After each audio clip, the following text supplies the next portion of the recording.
Cruising in on T-38 jets, the Artemis II crew arrived in Florida Friday afternoon, days ahead of their planned big launch. I think the nation and the world has been waiting a long time to do this again. And on behalf of myself, Victor, Christina, Jeremy, we are really pumped to go do this for this entire team. It has been a lot of work. It's been a great journey. It's great to be down here in the Florida warm air. The vehicle looked amazing on the pad on the way in. Victor and Christina led us here. It's just been an awesome start to this journey here at Kennedy. Ahead of the crew's arrival at the Kennedy Space Center, Artemis launch director Charlie Blackwell-Thompson and others were on hand for a flag-raising ceremony. The hoisting of the program flag ushers in this new chapter in the Artemis program. After multiple delays, mission specialist Christina Koch says they're taking these final pre-launch days in stride. As astronauts, one of our jobs, yes, is to be skill trained, to train for all the specific things that we have to do. But it's also, there's some kind of bigger picture, almost theoretical trainings that we do along the way. One of those is being able to task switch. One of those is being able to be adaptable. And one of them is preparation without expectation. And that is something we go into this with straight away from the beginning. There's one thing I'm sure of, though, is every day that passes is a day closer to launch. And that's something that I keep in mind. The target launch date right now is April 1st. It's the first opportunity in a 6-day launch window.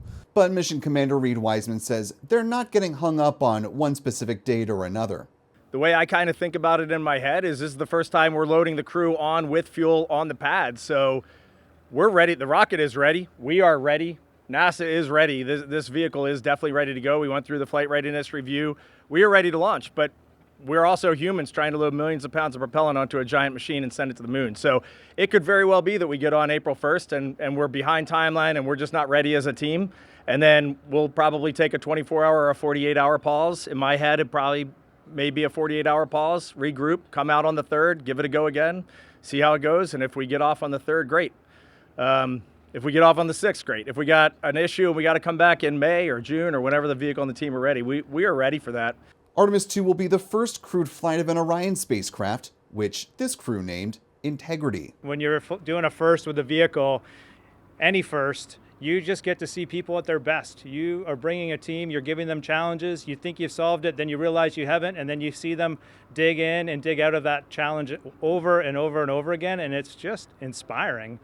And so to be part of first, and we got a lot of firsts coming ahead with all the changes, this is an exciting time, and it is going to truly test our mettle. And I think for humanity, gosh, how lucky are we to be in a position where we can set this many new firsts up in front of us that we're going to slowly knock down one after the other. With the mission having delayed from a February attempt to now one in April, we asked, what was the last simulation that you all did at Johnson before heading out here? And do you have anything planned between now and launch, or is it kind of just focus up time?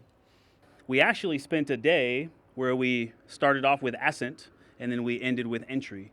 And so we got to work with both of those flight control teams and practice those procedures, and we dealt with malfunctions. We did multiple runs of each.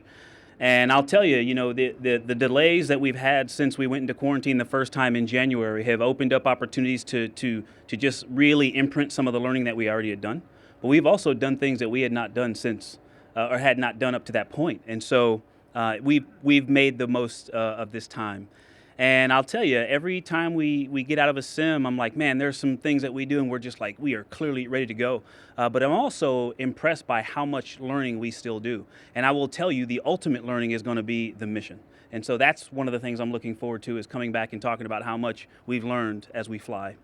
During their 10-day trip, the crew will be joined by their zero-G indicator called RISE, created by second grader Lucas Yee from California. The crew personally participated in selecting our buddy, our stowaway, to fly with us. And this little guy, Rise, really resonated with us because the theme is actually the Earthrise photo taken on Apollo 8, which is inspirational to all of us. And it is a mission that sort of mirrors our own. And we've incorporated it into our mission patch and also into our ethos and values as a crew. So welcome aboard, Rise. It was a great first flight with you. We look forward to the next one.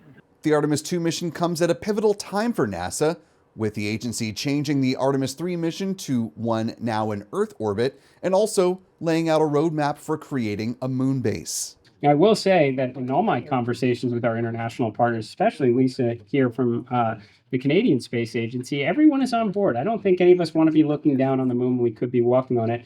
And I still recall from our very first conversation, it's, look, we are in Canada, we are extremely good at robotics. We've been doing this for a very long time.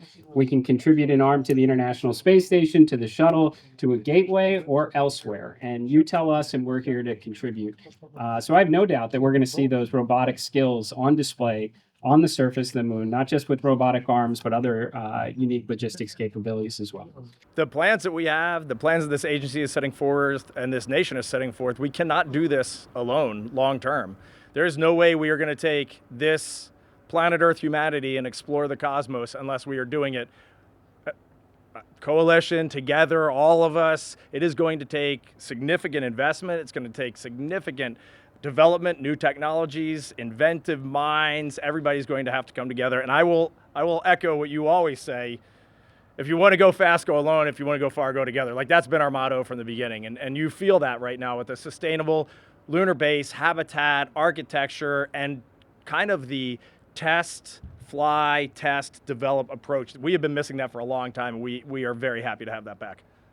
Reporting for Spaceflight Now, I'm Will Robinson Smith.